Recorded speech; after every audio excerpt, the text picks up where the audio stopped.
Hey guys, welcome to another video on Bharat in Germany. My name is Bharat. If you're new to the channel, consider subscribing. On this channel, we talk about studying, working, and freelancing in Germany. In this video, I'm going to talk about the top 8 interview mistakes that you can do. And for that, I'm going to take you to my whiteboard and I'm going to reveal you the mistakes one by one so that you don't make it when you're actually in the interview process in a German company. I've had a lot of business partners with whom we are doing marketing consulting with, so we understand what kind of things they are looking at. We have talked to them about these kind of points, and the same things I'm also going to share with you with my own experience and theirs. If I talk about the very first, let's say, problem that I see many people are having is that if you're thinking that the job description or the job is actually in German, and then you're applying to that in English, and then you're expecting that you will get an interview, that's not realistic. On the other hand, if you know that the job that you're applying is in German again, but you do not have any German proficiency, again, that is directly going to blow up in the interview.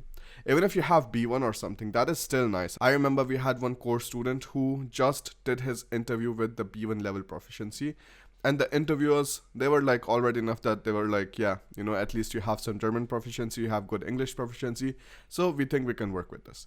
That was very important.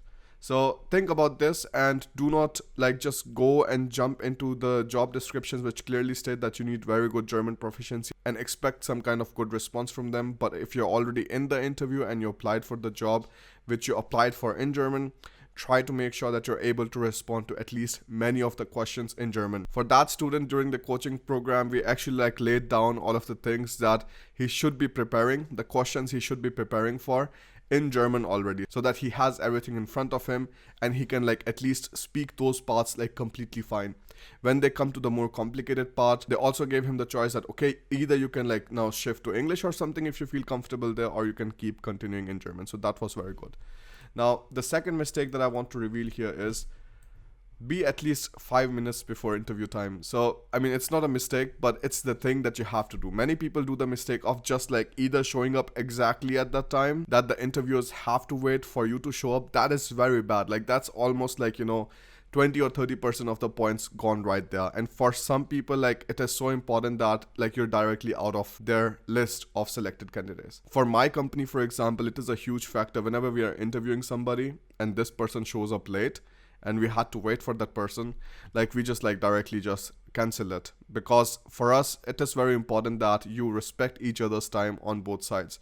If I'm giving a timeout that okay, I'm going to show up with you at 10 o'clock, then I'm already there at 9:59 and I expect you to be there also before the time so that the meeting can start at time. Very important thing, don't mistake it, no? So at least be at the interview 5 minutes before. Now, there's a very interesting question that many employers would ask you, and that is, tell us a bit about yourself.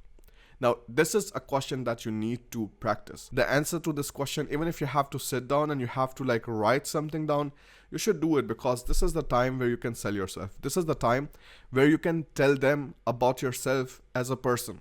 What kind of achievements you had, what kind of, let's say, lows you had, or what kind of problems you faced, where were you struggling, and what did you do to actually improve them. All of these things could be mentioned here, but it should be mentioned in a story.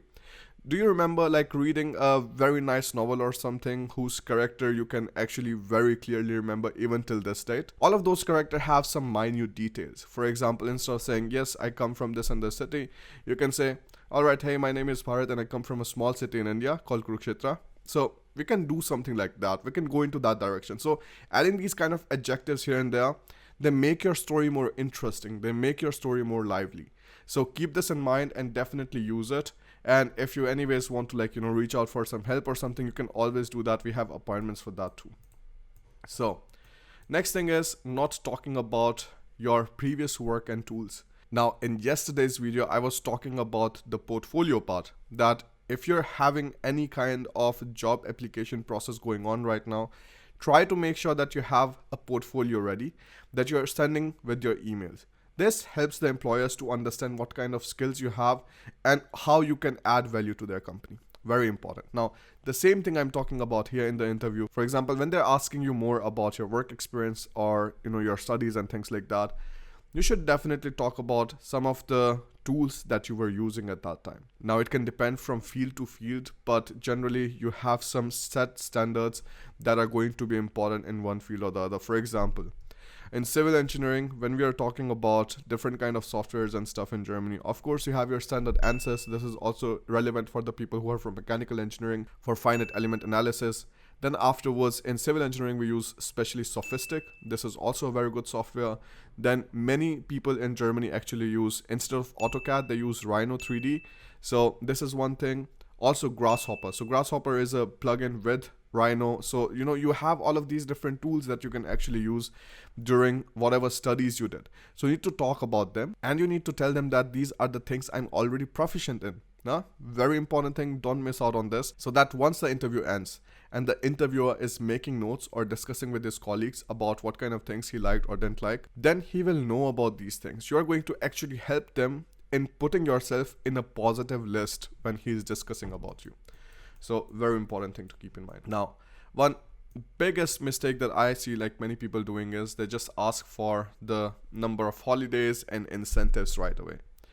This is bad from the point of view of the employer, because he thinks that the very first thing that comes to your mind when you have the opportunity of asking a question is, instead of talking about the company or asking something about the company, you want to ask about how much free time you can get from the company. This shows escapism to many people. So I would say these kind of questions you can still ask towards the end when you're finalizing the contract or something, and you will also have more negotiating power there, because once the contract is being finalized, they have already put a lot of time inside and effort inside, and they're like, okay, if 20 days per year is a standard in Germany and he's asking for 22 or 23 or something, we can do that. That's not a big problem.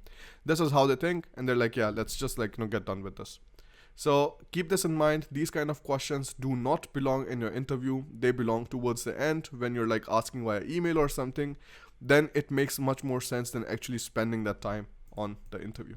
Another thing that I want to talk about is not being honest, because I know many people like to brag, and many people just then get into a very bad place when people try to pile on or hammer on that exact point that you just said, that you were able to manage that and that, but you don't know the details of that. If you don't know the details of that, it is pretty much clear to them that you were not a critical part in solving that particular problem. Because I know from personal experience too that most of the biggest problems you have in life, you know them upside down. You will know the details of it. You will be able to tell them about these things. But if you're not able to tell them, and maybe some other group member did your work for you, then rather be completely honest and say that, yes, I did not have a huge role in this. My colleague this and this helped out, but I was helping him out and this and this. So it was not just me alone completely. That is a much better response than just trying to brag by yourself and say, yeah, you did this and that. And when you did something on your own, be completely honest, tell them about this. But if there was somebody else who got the credit or should have the credit, then tell them about it and they will really appreciate it. I just had an interview day before yesterday for my company, Brand Device Consulting SRL. And this is the exact same thing that we really appreciated in that person, that he was super honest and said, yeah, this was not me, this was somebody else, but it was a very nice experience. So keep this in mind. Now, another mistake that I want to reveal now is having monologues. Many times when you're having an interview, of course you're nervous and it's completely understandable. But if you think you can ask them also some kind of questions back. For example, if they're asking about what kind of tools you have used, you can also ask what kind of tools are common to use in the company and so on. These are really not bad, let's say, questions. If you're turning an interview into also some sort of conversation, don't just go completely friendly and yeah, just laugh, let's go out and party and something this is of course nonsense. But having some sort of conversation, let's say 20-30% sort of conversation during the entire interview time, that is really not bad. Asking questions back to the company, it is not bad at all. It makes them also understand that you're actively listening to what they're saying, and you're also interested in that company. Now, another problem that I see many people make is that you're not following up with an email. Now, after the interview is done, it is never a bad practice that you just quickly drop an email and say it was very nice conversing with you and you're looking forward to the response or something. That again keeps them in their mind. Every single time somebody whom I had an interview with did this, well, which was actually just 2 times out of maybe 40 or 50 interviews I've had so far, we remember that person and we're like, okay, this person is professional. This person understands how you can stay in somebody's mind and actually let them know that you're really looking forward to this position or for this job. So just a very important mistake that you again shouldn't avoid. Now, to summarize everything, the first was, if the job is in German, try to have some German proficiency or try to respond to questions in German. Second is going to be at least 5 minutes before the interview time. The third is, when they ask you to tell you about yourself, you make sure that you're telling a story which is compelling. Prepare for that story. Fourth, not talking about your previous work and tools. So do that. Whatever kind of things you learned, tell them about it. Fifth is asking about number of holidays and incentives right away. That's really, really, really bad. Don't do it. Not being honest. This is also a no-go for many companies. Then having monologues. This is also bad. Try to have some kind of conversation. Then you have third one, which is not following up with the email. Very important points. Keep them in mind.